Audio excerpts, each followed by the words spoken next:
Una de las cosas que a mí me apasionan en la vida es enseñar. Creo que he gastado mucho tiempo en buscar metodologías, en trabajar con profesores, en mejorar sus prácticas de enseñanza. Por una razón, y es que siento que nuestros estudiantes han perdido la capacidad de asombro. Ya nada los asombra. Encuentran contenidos en internet y cuando llegan a la clase quieren que nosotros les enseñemos a comprenderlos y aplicarlos y nosotros nos quedamos en una fase de conocimiento. Soy también una persona afortunada. Dios me regaló 3 sobrinos que son mi objeto de estudio. ¿Sí? Entonces los trato de enloquecer en muchas ocasiones porque son mis sobrinos y yo todo el tiempo vivo diciéndoles cómo les fue en el colegio, qué aprendieron hoy, qué hizo. Entonces tengo a Antonia, que tiene 4 añitos y es una apasionada por el colegio. Ella llega al colegio y le digo, Antonia, ¿cómo te fue en el colegio? Y me hace así, excelente tía. Por ejemplo, el fin de semana pasado llegó a mi casa y le dije, ¿qué aprendiste en el colegio? Y me dijo, círculos. Círculos y palitos, y el sol es un círculo, y empezó a contarme toda la historia, pero con una emoción, y yo decía, Antonia, es un terremoto, ¿no? Y yo decía, qué rico, Antonia. Luego viene Camila tiene 13 años, tiene un pensamiento un poco más formal, y como que el colegio la ha llevado a hacer preguntas y a centrarse en el conocimiento, y está más centrada en una nota, ¿sí? De pasar, ¿eh?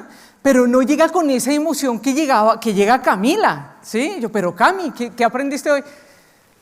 Pues cosas, y yo, ¿pero qué? No es capaz de contarme. Bueno, y está Santiago, que es un poquito más alto que yo, que está en la universidad, y Santiago está estudiando dirección y producción de televisión, ¿sí? Y a Santiago le encanta la universidad también, pero cada vez que hablo con él, él dice que se frustra porque hay cosas que él encuentra en otras fuentes y quisiera que cuando fuera al colegio, a la universidad, los profesores le dijeran cómo desarrollarlas, cómo aplicarlas, ¿sí? Entonces, si se dan cuenta, tengo todo un entorno de observación y me encanta. Pensando en eso, como ustedes escucharon, mi pasión es la docencia, me encanta generar procesos de aprendizaje diferentes, me encanta mirar quién es el que aprende y cómo lo está haciendo, que es algo que los profesores nos olvidamos de hacer, de mirar quién es el que aprende y quién necesita aprender. Pues entonces yo dije, para esta invitación que me hicieron, vamos a hablar del profesor y de 5I que debería tener un profesor que sorprende. Para mí la capacidad de sorpresa de un estudiante es más importante que el conocimiento. Él se sorprende con el conocimiento, pero se sorprende también con su aplicación en su vida cotidiana. Para mí un profesor, primero que todo, impacta. ¿Sí? Un profesor impacta. Yo conozco muchos estudiantes que me dicen, no, profe, es que yo voy a esa clase y es como ver el mismo formato del profesor pasando diapositivas y siendo el profesor, claro que no todos, quiero decirlo, no todos, pero sí muchísimos, y salgo yo de la clase y no me pasa nada, tengo que volverlo a aprender. Entonces eso es clave en los estudiantes, impactarlos. Impactarlos significa sorprenderlos. ¿Cómo lo sorprende uno? Alguna vez me dijeron a mí, Adriana, necesito enseñar fraccionarios, un profesor de matemáticas, porque además como sé de docencia, acompaño a muchos profesores. El profesor quería enseñar fraccionarios y yo le dije, llegue con un ponqué. Adriana, pero eso es muy raro, ¿cómo va a llegar con un ponqué? Llegue con un ponqué y hace todos los fraccionarios a partir del ponqué y al final le lleva al estudiante que se lleve la torta. Eso cambia totalmente a que usted le haga todo el ejercicio en un tablero. Llévele un ponqué. Después de que le entienda qué es el ponqué, pues usted puede decirle qué son los fraccionarios y cómo se utilizan en la vida normal, cotidiana, ¿sí? Y entonces los estudiantes lo que hicieron fue hacer el ejercicio del ponqué, después le hacían el ejercicio pero con una pizza y así totalmente. Eso es importante. El profesor impacta y para impactar obviamente tiene que conocer a su estudiante, tiene que mirar qué es lo que quiere. Esto va muy ligado a que nuestro profesor también además inventa. Y sí, nos toca salirnos del contexto, nos toca salirnos del contenido. No es el contenido, es cómo lo aprende el estudiante. Y para yo poder inventar algo y generar capacidad de asombro en el estudiante, tengo que sorprenderlo con inventos diferentes. Y ahí tengo otra cantidad de ejemplos. En algún momento me pidieron iban a hablar de dialecto y dialecto, el profesor de lenguaje, y me dijo, ¿qué hacemos?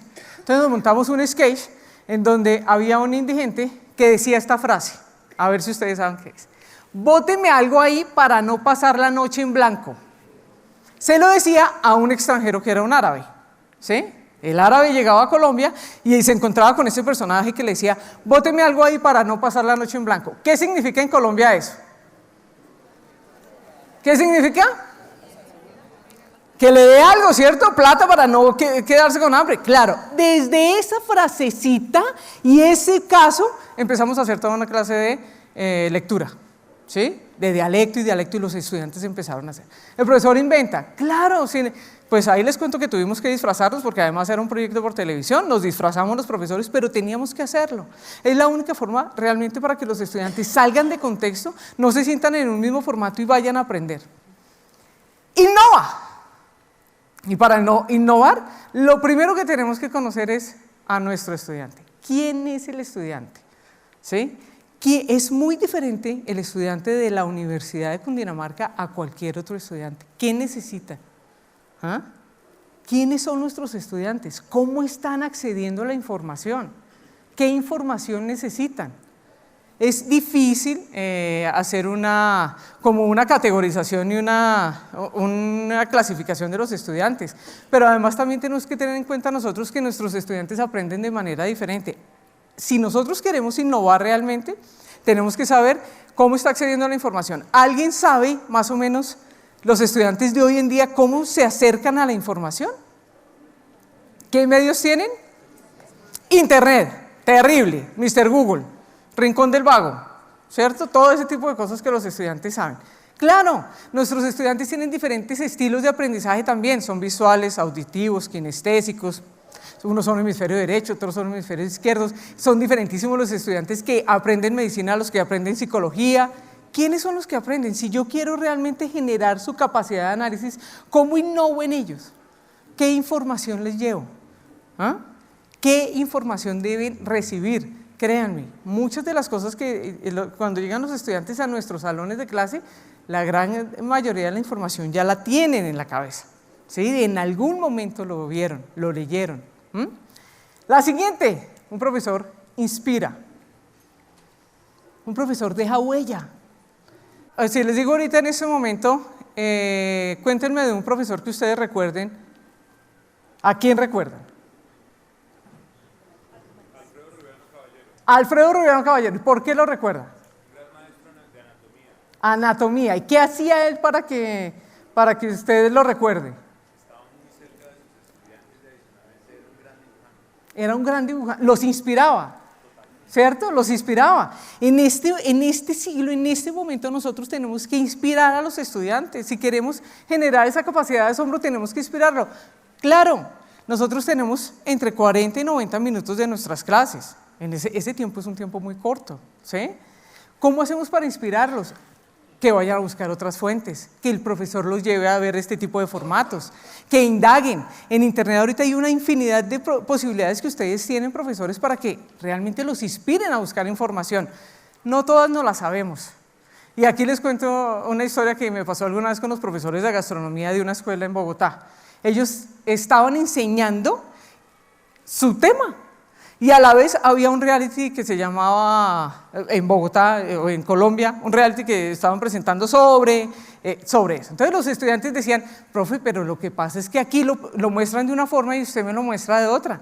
Y él decía, detesto ese programa porque los estudiantes me confrontan. Y yo le decía, vuélvalo aliado. Díganle a los estudiantes, tarea, mañana tenemos clase, se van a ver el reality y mañana vienen y me cuentan qué aprendieron. Y vuelvan a una estrategia pedagógica. ¿Sí? Inspírelos, sáquelos a buscar información. Y lo primero que tienen que hacer ustedes para que ellos vayan y busquen la información es que ustedes conozcan qué hay en la web, en internet, en las bibliotecas digitales, para que vayan y ellos también accedan a esa información. La última, un profesor, y esto sí es clave, investiga. Esto es muy importante. Un profesor investiga, quiere decir que el profesor tiene que estar actualizado constantemente. En dos cosas. Nosotros los profesores tenemos una responsabilidad doble, ¿sí? Uno, ser expertos en el tema que enseñamos. Expertos, no nos pueden corchar. Claro, ahorita con la cantidad de información tenemos que hacer cosas para no dejarnos corchar. Y dos, saber enseñarlo. Porque una cosa es que usted sepa química y otra muy diferente que sepa enseñar química, ¿sí? Entonces tenemos casi dos profesiones. la de ser expertos en el tema y la de saberlo enseñar. En ese caso, entonces, nosotros tenemos que utilizar el Internet y todas las posibilidades que nos ofrecen, las redes sociales, el mismo Google, lo tenemos que aprovechar para que el estudiante acceda a información, pero guiada y orientada por nosotros. No es que él vaya y escoja información de cualquier lugar y que esto lo pueda aplicar, nosotros debemos orientarlo. Ahora, tenemos que estar actualizados en metodologías de enseñanza y de aprendizaje. Ahorita se habla del aprendizaje activo, ¿sí? Siempre todos los modelos pedagógicos que yo conozco, en los que yo trabajo, en los que me han pedido que acompañe o que evalúe, está centrado en el estudiante. Pero cuando uno va a ver la clase, está centrado en el profesor. Nosotros hacemos clases a veces pensando en cómo enseñarlo y no cómo lo va a aprender. Cuando uno hace una investigación, uno se da cuenta que en clase el que trabaja es el estudiante. El profesor planea. ¿Y qué planea? Actividades. Por eso se llama aprendizaje activo. ¿Qué planea? Sesiones autónomas y colaborativas, en donde realmente pase algo. Los estudiantes alguna vez un estudiante me decía, profe, lo que pasa es que yo pierdo el tiempo yendo a la universidad. Yo decía, ¿por qué? Porque es que yo siento que el profesor me dice lo que yo ya conozco, lo que yo encontré en internet, lo que encontré en YouTube, ¿sí? Y yo decía, no es posible que nosotros los profesores no hagamos algo importante, y es que ese momento de clase, ese momento lo entendamos como un momento único e irrepetible. No va a volver a pasar. No se va a volver a dar. Si ustedes en la clase pretendían que el estudiante aprendiera 10 conceptos y de los 10 conceptos lo que le hicieron fue contarle los 10 conceptos, pero no hicieron que lo aprendieran, se perdió la clase y se perdió el tiempo. Pero si de esos 10 conceptos el estudiante se llevó 5 bien puestos, que yo puedo decir el estudiante lo aprendió, salvé mi clase. ¿Ven? Y la capacidad de asombro se da a partir de toda la creatividad que ustedes involucran en el aula. Olvidémonos, hoy hablando con el profesor Cajiao, me daba un ejemplo bien interesante, y es que alguna vez un estudiante le dijo, profesor, ¿usted viene a hablar y a enseñar o nos trajo una presentación en PowerPoint? ¿Sí? Y eso es clave. ¿Cuándo nosotros podemos hacer? Yo los invito a que hagamos una clase sin ningún tipo de recursos. La tecnología es importante, la innovación es importante, pero no siempre con tecnología. Podemos hacerlo sin necesidad de que la tecnología esté. Entonces, esa es una invitación. La invitación final es que yo quisiera que ustedes, cuando hoy salgan de este TED, ustedes hagan el ejercicio que yo hice cuando empecé a dar clase, y fue sentarme como ustedes están, en este momento, mirando hacia mi profesor, mirándome hacia mí, y posiblemente se sorprendan. Así como ustedes se van a ver, los están viendo los estudiantes. ¿Qué están viendo los estudiantes de ustedes? Ser docente realmente es una profesión sorprendente, pero depende de nosotros que realmente los estudiantes lo sientan así y lo vivan así. Muchas gracias.